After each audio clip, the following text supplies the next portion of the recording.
દરેક ગૃહિણીને એક વસ્તુ એ સતાવતી હોય છે કે આપણે આખું વરસ સિંગદાણાને કઈ રીતે સારા રાખી શકીએ, કે સિંગદાણા છે એ ખોરા પણ ના થાય અને આખું વરસ એવા ને એવા રહે.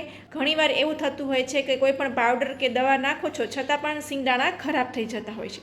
તો આજે હું તમને એકદમ યુઝફુલ અને એકદમ ઇઝી એવી ટિપ્સ બતાવવાની છે. તો ચાલો આપણે વિડીયોમાં આગળ જોઈએ કે સિંગદાણાને આપણે આખું વરસ કઈ રીતે સારા રાખી શકીએ છીએ.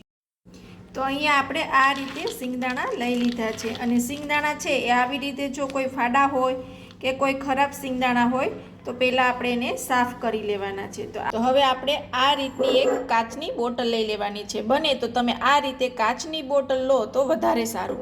તો આ રીતે આપણે કાચની બોટલ લઈ અને દાણાને એની અંદર હવે ભરી લેશું. અને દાણા નાખવાની પણ એક ટ્રીક હોય છે. જો તમે એક પણ દાણો નીચે પણ નહીં પડે અને આ રીતે બંને સાઈડ હાથ રાખશો કોઈ પણ બાઉલમાં તો એ સીધા અંદર જ પડશે. તો આ પણ એક ઉપયોગી ટિપ્સ છે. તો આ રીતે બંને હાથ વડે દાણાને આપણે એ બોટલમાં ભરી લેવાના. તો હવે તમે જોઈ શકો છો કે અહીંયા આપણે એકદમ સરસ આખી બોટલ ભરાઈ ગઈ છે.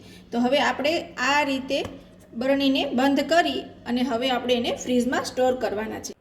તો હવે આપણે આ રીતે કાચની બોટલમાં સિંગદાણાને ભરી લીધા છે અને હવે આપણે એને ફ્રીજમાં આ રીતે સ્ટોર કરી દેવાના છે. જે સાઈડનું ખાનું આવે એમાં જે આપણે બધા રૂટીનના અથાણા છે કે આપણે ડ્રાયફ્રૂટ્સ છે કે એ રાખતા હોય એ જગ્યા ઉપર તમારે આ રીતે સિંગદાણાને મૂકી દેવાના છે.